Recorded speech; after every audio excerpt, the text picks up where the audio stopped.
Before you begin, remove the top cover, wireless module, USB board, display panel assembly, and display panel. Removal. Important.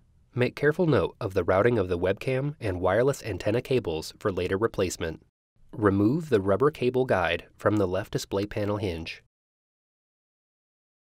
Remove the three 2.5mm P0 Phillips broadhead and one 2.5mm P0 Phillips head screws that secure the left display panel hinge to the display enclosure. Partially close the left display panel hinge and remove it from the alignment pins and retention clips on the display enclosure. Remove the left display panel hinge. The right display panel hinge is removed in the same manner. Reverse this procedure to install the display panel hinges.